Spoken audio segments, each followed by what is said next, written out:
Healthy life style channel کے ساتھ doctor انیس حاضر خدمت ہیں اپنی نئی ویڈیو نئے ٹاپک کے ساتھ۔ آج کا ٹاپک بہت اہم ہے۔ ایک نیا وائرس جو کہ ہمارے قریب میں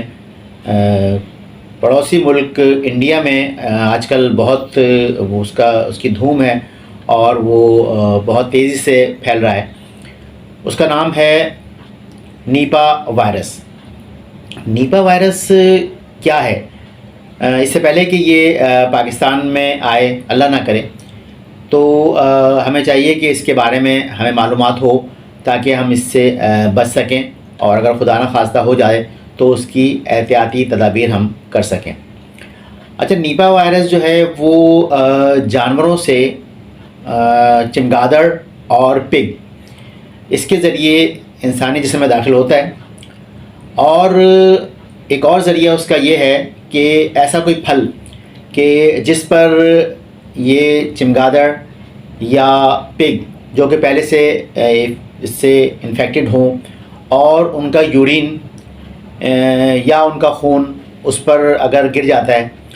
اور اس کو ہم بغیر صاف کیے، بغیر دھوئے اور اس کو استعمال کر لیتے ہیں اس فروٹ کو، تب بھی یہ وائرس جو ہے وہ ہمارے جسم میں داخل ہو جاتا ہے۔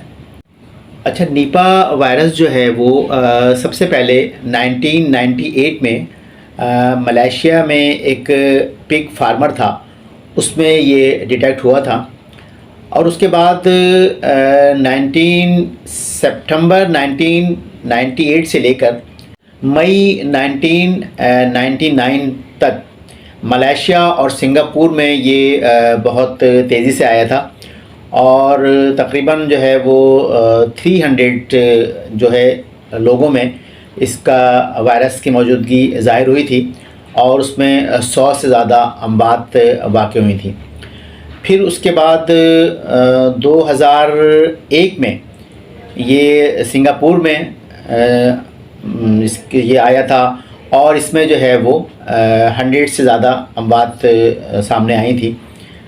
اور اب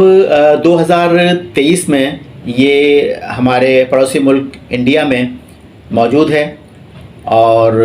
خطرہ بالکل موجود ہے کہ وہ خدا نہ خواستہ پاکستان میں داخل نہ ہو جائے۔ اچھا، ہوتا یہ ہے کہ جب یہ انسانی جسم میں داخل ہوتا ہے تو 7 سے لے کے اور 14 دن تک یہ اپنا اثر دکھانا شروع کرتا ہے، اور اس کے بعد پہلی بار جب اس میں فیور ہوتا ہے تو اس سے اگلے 7 دن میں یہ خود بخود جسم سے جو ہے وہ خارج ہو جاتا ہے۔ تو ہوتا یہ ہے کہ اس میں بہت تیز بخار ہوتا ہے، پورے جسم میں درد ہوتا ہے، خاص طور پہ سر میں درد بہت زیادہ ہوتا ہے، الٹی متلی ہوتی ہے، نزلہ، کھانسی اور فلو کی شکایت ہوتی ہے، اور سانس لینے میں تکلیف ہوتی ہے۔ اچھا، یہ تو اس کا ماڈریٹ اسٹیج ہے۔ ایک اس کا سیویج اسٹیج بھی ہوتا ہے۔ اس میں یہ ہوتا ہے کہ یہ جو ہے وہ کسی طریقے سے انسانی دماغ میں داخل ہو جاتا ہے، اور دماغ کی جھلی جسے میننجیز کہتے ہیں اس پر یہ سوجن پیدا کر دیتا ہے، اور اس کے بعد اس شخص کو میننجائٹس یا گردن توڑ بخار ہو جاتا ہے۔ اچھا، اس وائرس کی یا اس ڈیزیز کی اب تک نہ تو کوئی دوا موجود ہے، اور نہ ہی اس کی کوئی ویکسین ہے جس سے لگانے کے بعد ہم اس سے بچ سکیں۔ تو احتیاط صرف یہ کرنی ہے کہ ایک تو اس طرح کے کانٹیکٹس جو ہیں جیسے کہ پگ ہے اور چمگادڑ ہے، ان سے جو ہے وہ ہمیں بہت پرہیز کرنا ہوگا اس وقت میں کہ جب کہ یہ وائرس پاکستان میں موجود ہوگا، اور وہ مریض جس کو یہ لاحق ہو گیا ہے یا خطرہ ہے کہ خدا نہ خواستہ اس کو یہ وائرس تو نہیں ہے، تو ہمیں اس سے دور رہنا ہوگا، اور اسی طرح جس طرح ہم نے پہلے دوسرے وائرس جو ہیں اس کے لیے ہم نے احتیاطیں کی تھی کہ صفائی کا خاص خیال رکھیں، ہاتھوں کو بار بار دھوئیں، اور ایسے مریض سے یا ایسے شخص سے کہ جس میں یہ تمام علامتیں ظاہر ہو رہی ہوں تو ان سے ہم جو ہے وہ کوشش کریں کہ دور رہیں۔ اچھا، اس جب ہمیں سمٹمس آ جاتے ہیں جو کہ نزلہ، کھانسی، بخار وغیرہ کے، جسم میں درد کے، تو اس کو معلوم کرنے کے لیے ہمارے پاس واحد طریقہ یہ ہے کہ ہم اس کو PCR کروائیں۔ اب PCR ایک ٹیسٹ ہوتا ہے جس سے یہ پتہ لگ جاتا ہے کہ یہ وائرس ہماری باڈی میں موجود ہے۔ تو PCR بالکل جیسے ناک کے ذریعے یا حلق کے ذریعے یا یورین کے ذریعے جو بھی رطوبت ملتی ہے اس کا ہم سیمپل لیتے ہیں اور اس کو لیبارٹری بھیجتے ہیں، اور وہاں سے یہ پتہ لگتا ہے کہ اس شخص کو یہ نیپا وائرس ہے یا نہیں ہے۔ تو یہ کچھ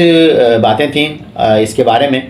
تو آپ احتیاط کریں اور نظر رکھیں اپنے آس پاس کہ اس طرح کے کوئی سمٹمز کسی میں موجود ہوں تو فوراً اس کو یہ سب کچھ بتائیں تاکہ وہ اپنا PCR کرا کر اور یہ معلوم کر سکے کہ اس میں یہ جراثیم یا یہ وائرس ہے یا نہیں ہے۔ بہت بہت شکریہ غور سے سننے کا، اور کوشش کریں کہ جتنا جلدی ہو سکے دوسرے لوگوں کو اس تمام باتوں کے بارے میں بتا دیں تاکہ وہ پہلے سے ہوشیار ہو جائیں اور اس طرح کا جو ہے وہ وائرس جو ہے وہ تیزی سے پھیلنے سے بچ جائے۔